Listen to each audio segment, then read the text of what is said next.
इमरान खान साहब और उनकी एहलिया बुशरा इमरान के अगेंस्ट एक दफ़ा फिर अडियाला जेल के अंदर तोशाखाना 2 ट्रायल बड़ी तेज़ी से चल रहा है। आज सुबह 10 बजे प्रोसीडिंग्स का आगाज़ होता है और शाम 6 बजे तक ये प्रोसीडिंग्स चलती हैं। इन प्रोसीडिंग्स में सबसे इम्पॉर्टेंट बात आज कि आने वाले 2 गवाह थे जिनके ऊपर सरकार के पूरे केस का इन्हिसार था। एक गवाह सुहेब अब्बासी जो अप्रेज़र है और एक इनाम उल्ला शाह जो हर केस में इमरान खान साहब और उनकी एहलिया के ख़िलाफ़ झूठा गवाह बनाकर पेश किया जाता है। इन दोनों गवाहान के ऊपर आज बहुत मुफस्सल जिरा हुई, जिसके बाद मैं आपको ये बता सकता हूँ कि तोशाखाना 2 केस आज ही बहुत बुरी तरह से ज़मीन बोस होके दफन हो चुका है। ये हमारे जो 2 बहुत सीनियर वकला अरशद तबरेज़ साहब और कोसैन मुफ्ती साहब, जिन्होंने इमरान खान साहब और बुशरा इमरान के बिहाफ पर आज की होने वाली प्रोसीडिंग्स में क्रॉस एग्जामिन किया, इन गवाहान की क्रेडिबिलिटी, उनकी ट्रस्टवर्दीनेस बिल्कुल आज ज़ीरो हो गई कोर्ट के आगे जो उन्होंने आज बयान दिया।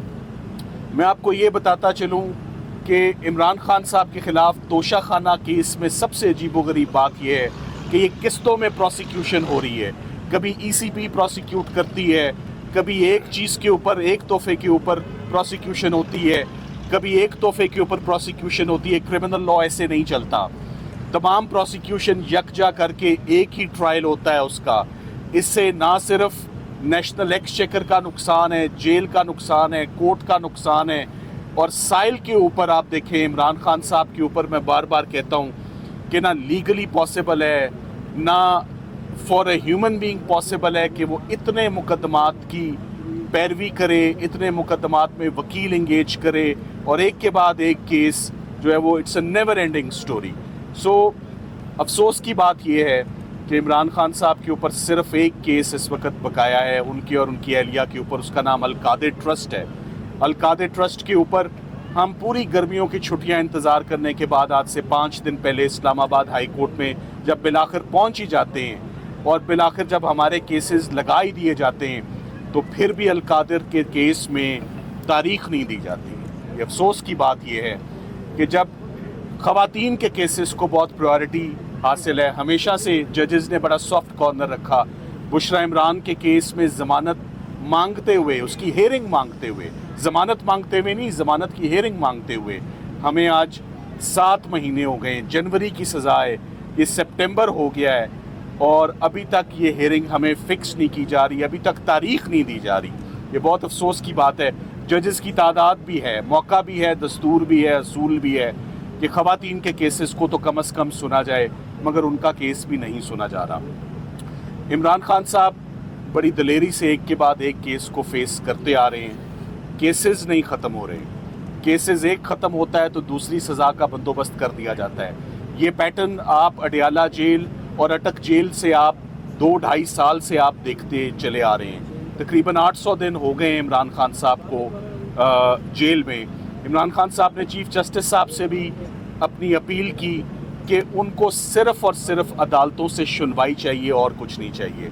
इंसाफ हम खुद ले लेंगे, सिर्फ हमारे केसेस फ़िक्स किए जाएं। हमारे केसेस नहीं फ़िक्स किए जा रहे। अलकादिर का केस फ़िक्स नहीं किया जा रहा। ये जो आज केस तोशाखाना का हम करके आए हैं, इसमें आज 8 महीने हो गए हैं हमें अर्ली हेयरिंग्स देते हुए। इस्लामाबाद हाई कोर्ट के चीफ जस्टिस साहब जब से उन्होंने ओहदा संभाला है तब से इमरान खान साहब और उनकी एहलिया का कोई केस फ़िक्स नहीं हो रहा। किसी केस में हमें हेयरिंग नहीं मिल रही and this is very very unfortunate. So all we are hoping for and all we expect and all we ask for is a hearing from the Islamabad High Court. वो hearing नहीं दी जा रही। तो आज इमरान खान साहब इसी बात पर बहुत ज़्यादा वो उनको तशवीश थी कि जब केसेस लगा भी दिए गए फाइनली तो फिर बिलाखिर तारीख क्यों नहीं दी गई। तारीख इसीलिए नहीं दी गई कि अगर तारीख दी जाएगी और अगर केस फिक्स होगा तो जैसे पिछले केसेस का हाल हुआ है वैसे ही इस केस का होगा। मैं चाहूँगा अलीमा आप आपको और ब्रीफ करें। बिस्मिल्लाहिर्रहमानिर्रहीम। अभी जो सलमान सफदर ने आपको बताया केस का, उसका मैं इमरान खान का पैगाम जो है جو میں دینے آتی ہوں اور پہلے بھی ہم دیتے آئے ہیں پچھلے 2 سال سے، وہ صرف عمران خان کا پیغام ہے. انہوں نے ہمیں ہدایت کی ہوئی ہے کہ اپنا میرا پیغام آپ تک میڈیا تک پہنچا دیں. آج عمران خان نے واضح طور پہ یہ بات کی، اور آپ نے سلمان صفدر سے بھی سن لی ہوگی، کہ آج جب کیس ختم ہو گیا تھا، جو گواہ ایک جھوٹا ثابت ہو گیا ہے، تو اس کی ان سے پوچھا کہ اس کا کیا سزا ہوتی. کتنے سال سزا ہے؟ 7 سال سزا ہے. 7 سال. جھوٹ بولنے کے اوپر 7 سال سزا گواہ کو ملنی چاہیے تھی. الٹا عمران خان کا کیس پھر بھی چل رہا ہے. آج تو ختم ہو جانا چاہیے تھا. جج صاحب کو تو اسی وقت کہنا چاہیے تھا کیس ختم ہو گیا. اس پہ عمران خان نے آج کہا ہے کہ اس وقت عمران خان کا ٹرائل سول ٹرائل نہیں چل رہا. اس وقت عمران خان کا ٹرائل ملٹری ٹرائل چل رہا ہے. وہاں پہ 2-3 میڈیا کے لوگ آتے ہیں جن کو بیچارے اس وقت تو ان کو اجازت ہی نہیں کوئی سوال کریں یا بات کریں. تو عمران خان کی بات کوئی باہر میڈیا کے تھرو اگر انہوں نے بات بھی آج کل کرتے ہیں تو نہیں آتی ہے. اس سے وہ ہمیں کہہ کر بھیجتے ہیں. انہوں نے کہا اس وقت میرا ملٹری ٹرائل چل رہا ہے، یہ بالکل سول ٹرائل نہیں ہے. کہتے ہیں کہ جو کچھ ان کے حقوق ہیں، جو جیل کے قوانین کے مطابق، جو پاکستان کے قوانین کے مطابق، وہ بھی سہولیات بشرا بی بی اور عمران خان کو جیل میں نہیں مل رہی ہیں. ایک وہ آئسولیشن میں ہیں، ان کی ساری ملاقاتیں بند کر دی گئی ہیں، کسی کو ان سے ملاقات کرنے کی اجازت نہیں ہے، اور یہ جیل کے قوانین کے خلاف ہے. ان کو اپنے بچوں سے بات کرنے کی 8 مہینے میں 1 دفعہ کروائی گئی ہے. وہ کتابیں مانگتے ہیں جب تک جج نہ بیٹھا ہو. اور بیچارے جج صاحب، اس لیے عمران خان کہہ رہے ہیں ملٹری ٹرائل چل رہا ہے، کیونکہ جج حکم دیتا ہے سامنے ہمارے، پولیس کو کہتا ہے کہ جا کے ان کی کتابیں لے آؤ، جا کے ان کو سہولیات دے دو، ان کا ٹی وی چلا دو، ان کے جو آئسولیشن ہے وہ ختم کرو، لوگوں کی ملاقات کرا دو. جج عمران خان کہتے ہیں جج فیصلہ نہیں کر سکتا، اس کے ہاتھ میں کچھ بھی نہیں ہے. یہ جو ٹرائل چل رہا ہے، یہ آرڈر آتے ہیں کرنل صاحب سے، اور کرنل صاحب ڈائریکٹ عاصم منیر سے آرڈر لے کر یہ کیس بھی چلا رہے ہیں. اگر جج کے ہاتھ میں ہوتا اور اس نے قانون کے مطابق کرنا ہوتا، اس وقت اب تک وہ کیس ختم کر کے عمران خان اور بشرا بی بی رہا ہو چکے تھے اس کیس میں بھی. یہ تو پہلا ان کا پوائنٹ تھا کہ اس وقت سارا قانون عاصم لاء کے نیچے ہے. دوسری بات انہوں نے کی افغانستان کے اوپر.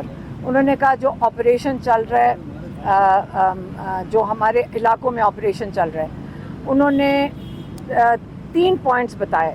انہوں نے کہا دیکھیں، اگر آپ نے امن لانا ہے، اس میں 3 لوگوں کا شریک ہونا بہت ضروری ہے.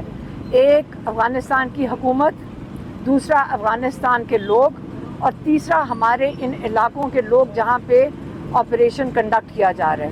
ان سب کو مل کر، ان سب کو ساتھ لے کر جب تک نہیں چلیں گے، کوئی آپریشن کسی دہشت گردی کے خلاف کامیاب نہیں ہو سکتا.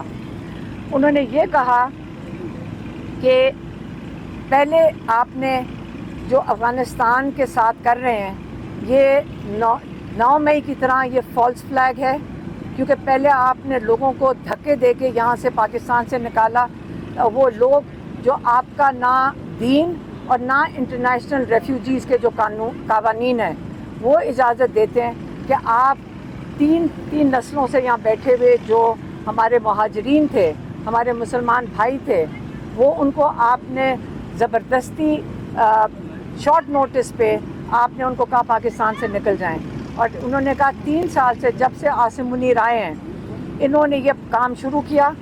پہلے ان کو باہر دھکے دے کے نکالا، پھر آپ نے جا کے افغانستان پہ بم گرائے، وہ ڈرون اٹیک کیے، پھر آپ نے کہا کہ دہشت گرد آ گئے ہیں، پھر اپنے علاقے کے اوپر آپ نے یہ آپریشن شروع کر دیا.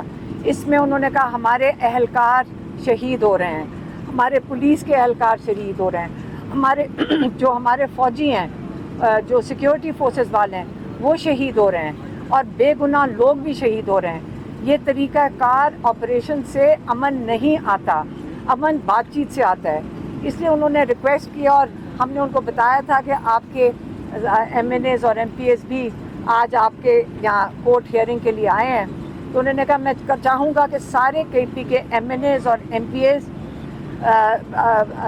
سی ایم کے ساتھ بیٹھیں اور یہاں پہ अमन के जो 3 चीज़ें हमने नुकात बताए हैं, इसके ऊपर अमल करें और जल्द से जल्द यहाँ पे हर किस्म का जो वो जो मसाइल हैं, ख़ास तौर पर क्योंकि इन इलाकों में सैलाब भी आया हुआ है, आपने इसको फौरी तौर पे ये जल्दी बंद करें पहले कि इन्हीं अटैक्स की वजह से दहशतगर्दी सचमुच बढ़ जाए। एक दूसरा उन्होंने कहा कि सारे जो अलायंस के लोग हैं, मैं क्योंकि सीएम साहब को वो अफ़गानिस्तान नहीं जाने दे रहे, हमारी यहाँ हुकूमत सेंटर की, उन्होंने कहा जो अलायंस के हेड हैं महमूद अचकज़ई साहब, वो अपने अलायंस को एक अमन डेलीगेशन लेकर जाएं, अमन डेलीगेशन लेकर जाएं अफ़गानिस्तान और उनके साथ मिलकर मुशावरत करके इसका हल ढूंढें। ये इमरान खान का दूसरा पॉइंट था। तीसरी बात उन्होंने की, तीसरी बात माफ़ कीजिएगा, मैं थोड़ा सा जहन से निकल गया था। तीसरी बात उन्होंने बात की पाकिस्तान में, उन्होंने कहा कि पहले हमारा मैंडेट चोरी हुआ, हमने फिर भी मेरे पर नहीं, उन्होंने कहा पहले मेरे ऊपर केसेस हुए, मैंने फिर भी कहा कि मैं कानूनी अपने सारे केसेस अदालतों के सामने मैं फेस करूँगा, मैं अपना इंसाफ अदालतों से लूँगा। और उन्होंने शुरू से यही बात की थी, उनको ऑफ़र्स आए कि आप मुल्क छोड़ के चले जाएं, आपके केसेस 300 केसेस हैं आपके ऊपर। उन्होंने कहा नहीं, मैं अपने सारे केसेस का सामना करूँगा। उन्होंने अपने केसेस का सामना किया, 3 साल से ज़्यादा हो गए जो वो अपने केसेस का सामना कर रहे हैं। फिर उन्होंने कहा कि उन्होंने हमारी पार्टी के ऊपर जुल्म किया, उन्होंने हमारा इलेक्शन चोरी किया, उन्होंने इलेक्शन मैंडेट, उन्होंने जो 2/3 मेजॉरिटी थी आपने चोरी कर ली। अच्छा चलें, हमने तो जाकर हम अदालतों में गए, फिर भी हम अदालतों में गए, इस इलेक्शन कमीशन में गए, कोई इंसाफ नहीं मिल रहा। लेकिन इस हद तक कि अब एक रिपोर्ट निकली है कॉमनवेल्थ की रिपोर्ट लीक हुई है। ये रिपोर्ट हमारी हुकूमत को, उन्होंने कॉमनवेल्थ के ऑफिस ने कहा है कि ये रिपोर्ट हमारी हुकूमत को भी दी गई थी, ये इलेक्शन कमीशन को भी दी गई थी कि पाकिस्तान में धांधली और वोट चोरी किया गया है। अब जब एक इंटरनेशनल ऑर्गेनाइजेशन ने भी कह दिया है और जो इलेक्शन कमिश्नर है जिसने इसके ऊपर कोई अगला कदम नहीं उठाया, वो है सिकंदर सुल्तान, राजा सिकंदर सुल्तान। और आपको पता है पाकिस्तान का कानून इस पे वोट चोरी के ऊपर बड़ा सख्त है। पाकिस्तान में आप वोट चोरी आर्टिकल 6 लगता है जो गद्दारी के ज़िम्मे में आता है, लेकिन क्योंकि पाकिस्तान में इस वक्त कोई कानून नहीं है, इसके बाद इमरान खान के ऊपर इन्होंने लेकर आए 26वीं तरमीम। उन्होंने कहा लोगों पे गोलियां चलाई, हमने फिर भी इसके लिए कानूनी रास्ते के लिए तरजीह दी। उसके बाद आप 26वीं तरमीम लेकर आए, और 26वीं तरमीम क्यों लेकर आए? आप इसलिए लेकर आए कि जो सारे कोर्ट्स हैं उनको आप अपने गवर्नमेंट डिपार्टमेंट बना लें। उन्होंने ये कहा कि देखें, जब आपने 26वीं तरमीम लाएँ, उन जजेस को खराज तहसीन पेश करें जिन्होंने सच के साथ, रूल ऑफ लॉ के साथ खड़े हुए हैं, उन्होंने अपनी आवाज़ उठाई है, वो पाकिस्तान के हीरोज़ हैं। उन्होंने लियाकत चट्टा साहब जो कमिश्नर थे, जिन्होंने अपने ज़मीर की आवाज़ पे आकर प्रेस कॉन्फ्रेंस करके बताया कि ये इलेक्शन 50-50 हज़ार वोटों से पिंडी डिवीज़न में पीटीआई जीत रही थी, और उन्होंने बताया कि इसके अंदर राजा सिकंदर सुल्तान और जस्टिस काजी फाइज ईसा डायरेक्टली इन्वॉल्व थे इस धांधली के अंदर। इतनी बड़ी बात की, आज चट्टा साहब किधर हैं? चट्टा साहब को कहीं उन्होंने बंद कर दिया है, लेकिन ये पाकिस्तान के हीरो हैं, उन्होंने आवाज़ उठाई, उन्होंने ये नहीं सोचा कि मेरे साथ क्या होगा। उसके वो कमिश्नर थे, वो अपने ओहदे की फ़िक्र कर सकते थे, लेकिन उन्होंने आवाज़ उठाई। तो इसलिए आप उनको भी खराज तहसीन, वो पाकिस्तान के हीरो वो भी हैं, उन्होंने सच के साथ खड़े हुए, उसी तरह जजेस खड़े हो रहे हैं, ये पाकिस्तान के हीरोज़ हैं। पाकिस्तानी पूरी कौम इनको खराज तहसीन के अलावा इनके साथ खड़ी हो।